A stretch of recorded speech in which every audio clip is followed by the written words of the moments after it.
Hold your breath and prepare for a jaw-dropping ride as we plunge into the depths of an unprecedented social experiment. In a world where innocence collides with the harsh realities of justice, we present to you a chilling glimpse into the mind of young souls facing the unimaginable. The unforgiving weight of a life sentence. Brace yourself as we witness the raw emotions, shock, and wisdom that unfold when dangerous minors are forced to confront the haunting truth of their fate. This eye-opening journey will challenge your beliefs and leave you questioning the very fabric of our justice system. Are you ready to delve into the abyss of this gripping experiment? Let's begin. John Freeman, aged 16, was a regular presence at Isabella's great-grandmother's house, where he used her computer, stayed over when his heating failed, and helped with tasks like lawn mowing. Isabella, a blue-eyed, blonde-haired girl, was last seen wearing pink pajamas adorned with black stars. Isabella had spent Sunday night at her great-grandmother's house while her father worked a shift at the Niagara Falls sports bar Players. However, when Miss Walker arrived to pick up her daughter on Monday morning, they discovered Isabella was missing. Suspecting Freeman's involvement, Miss Walker and the police headed straight to his house. Freeman had enlisted the aid of Tyler Best, 19, from Buffalo, to dispose of the body. Best promptly reported the incident to the Niagara Falls police in the morning after he and Freeman left Isabella in a garbage tote. Best had also pleaded guilty to evidence tampering and hindering prosecution, with a scheduled sentencing of September 27th. Freeman's defense attorney, Roberto Viola, argued that his decision-making abilities were impaired due to fetal alcohol spectrum disorder, a consequence of his mother's drinking during pregnancy. Freeman's claim that he choked Isabella because she refused to sleep supported this contention. Despite pleading not guilty, Freeman was tried as an adult, leading to a bleak future. Ultimately, he pleaded guilty to charges of slaying and evidence tampering in August 2012.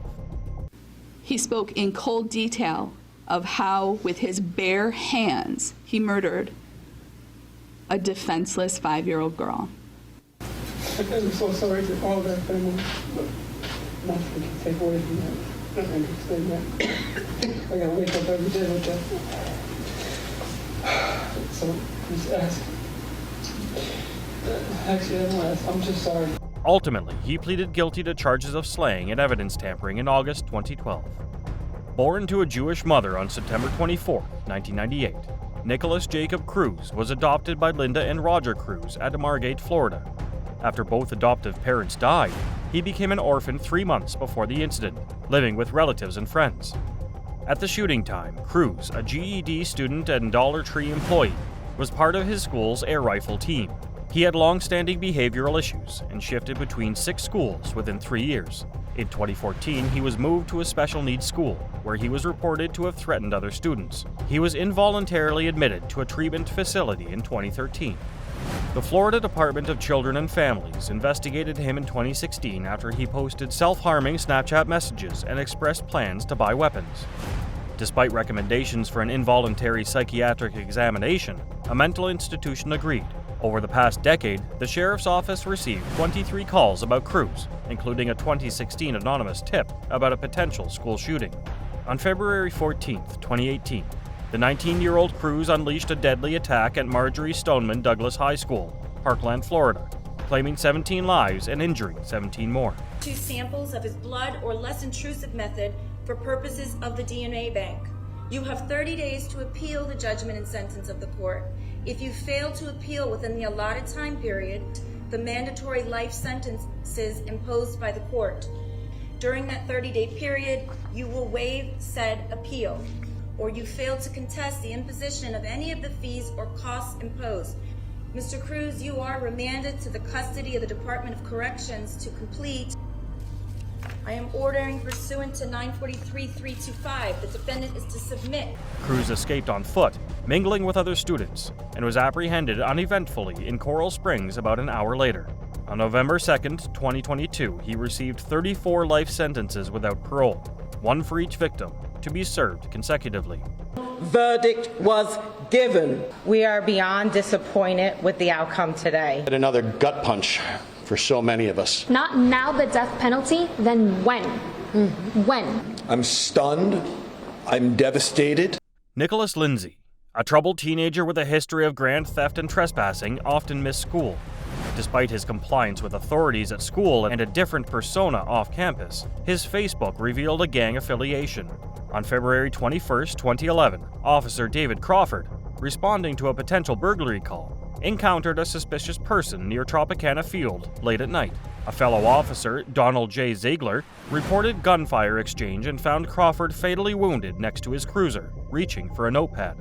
His death prompted a large-scale manhunt across Tampa Bay involving over 200 officers.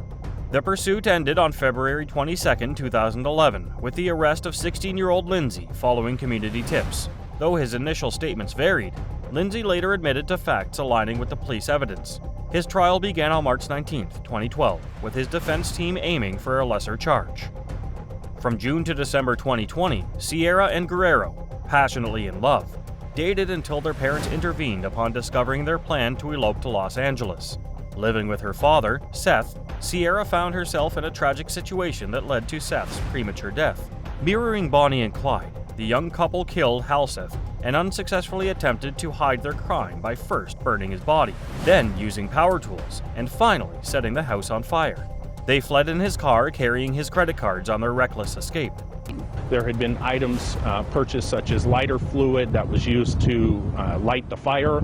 There was also the purchase of a chainsaw and a circular saw and a hand saw where attempts to dismember his body were made prior to the fire. The day prior to discovering Halseth's body, Guerrero, having eloped with Sierra, bought a circular saw, blades, bleach, lighter fluid, gloves, and a drop cloth near Halseth's residence.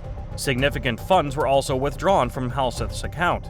When family members attempted contact, Sierra responded with deceptive messages. Upon seizing Sierra's phone, investigators found a video of the couple gleefully discussing what was deemed her father's murder. I don't know what to say. Welcome back to our YouTube channel. After Day 3 after murdering somebody. Wow! Don't put that on the camera. It was worth it. And we had sex a lot today. It was worth it. I got plenty of sex over it. I was payment for doing it. And no bleeding this time. We got through that. We overcame.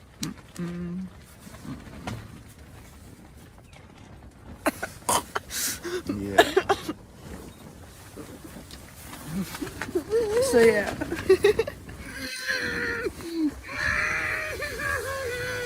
At the age of 16 and 18 respectively, Sierra and Guerrero appeared in court, admitting guilt to all charges. Each received a life sentence with possible parole after 22 years. In Department 5 of the Tulare County Superior Court, Judge Joseph Kalashian sentenced 18-year-old Shaylin Funes to a 16-year life sentence for a deadly hit-and-run committed in 2017.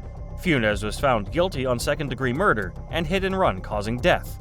On May 27, 2017, an argument with Funes led to Eric Fisher, a local father, advising her to take the dispute elsewhere due to the presence of children. Funes retaliated by twice running Fisher over with her car and dragging him for an entire block, resulting in his death. She was apprehended at her home 2 days later. The defendant made direct eye contact with Alice Fisher, and the defendant had a smirk on her face, almost as if she looked proud of what she was doing. Defendant then slowly began to turn to the left, west on Prospect, and then abruptly pulled her wheel to the right so that her car went straight into the victim with acceleration. Shaylin was proud of what she had done? That's absurd. Where's the evidence of that? This is a case of hit-and-run driving from an accident where Mr. Fisher tragically died. This is not a murder case. After a 10-year legal journey, Atif Rafay and Sebastian Burns were handed 3 consecutive life sentences without parole for the brutal murder of Rafay's family. The duo, convicted by a King County Superior Court jury, had fled to Canada after the 1994 crimes.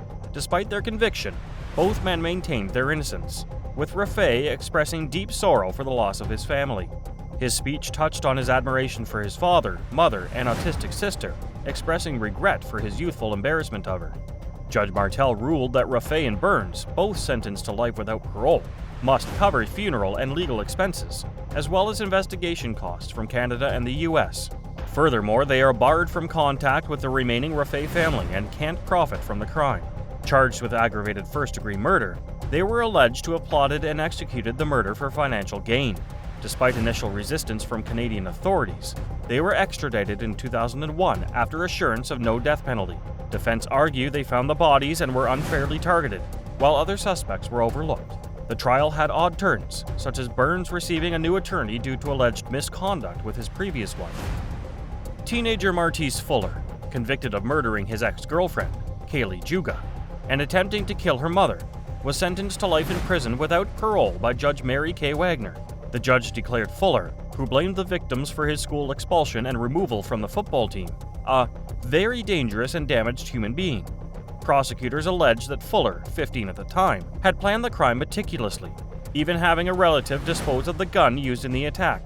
The incident occurred on May 9, 2019, when the mother and daughter had returned home from school and Fuller snuck into their house. I am making a specific finding that there is probable cause. She heard Kaylee scream, heard gunshots. She went to Kaylee's room, who she indicated was Martise Fuller. At that point, Martise Fuller shot a gun at her. The time is almost up. Anything could happen to you at this point. I just want her and I want her whole family to know people, strangers like me, are thinking of them, and we're so sorry. Prosecutors highlighted Fuller's detailed knowledge of the victim's house and daily schedule as evidence of premeditation. The traumatized mother, Stephanie Juga, identified Fuller as the attacker who left her daughter dead and her critically wounded. Speaking through tears, she lamented the life milestones her daughter was denied. Prosecutors characterized Fuller as obsessive, persistently harassing Kaylee at school, work, and home, leading up to the final incident. After the shooting, Fuller fled to a relative's house where he was later arrested. His cousin admitted to hiding the gun, despite initially lying to the police. We delve into the case of Courtney Clenny, an OnlyFans model known as Courtney Taylor, who was charged with second-degree murder after fatally stabbing her boyfriend, Christian Toby Obimseli, in Miami. With over 2 million followers on Instagram and OnlyFans, Clenny's high-profile case has drawn significant attention. The couple's relationship was described as volatile, with previous charges of domestic battery against Obimseli in Las Vegas. Clenny alleges that she stabbed Obimseli in self-defense during a heated argument. Despite this claim, no evidence of physical harm to Clenny was found by the police. Christian can be heard in the background repeatedly saying that he was dying. Defendant Clenny called 911 to tell the police that Christian was suffering from a stab wound. Clenny's lawyer, Frank Prieto, requested the judge to restrict evidence disclosure due to the high-profile nature of the case potentially complicating jury selection. However, the judge rejected this plea. Obimseli's family lawyer, Larry Hanfield, stated the family's satisfaction with Clenny's charge and their desire for her to face life imprisonment. I just feel it's important that the court be made aware that that warrant that Judge Jello signed, at best, it's manslaughter. I don't want to make any sort of ruling and then jeopardize whatever right for review you'd have in front of a judge. For all those reasons, I'm going to abstain at this moment from interjecting my opinion.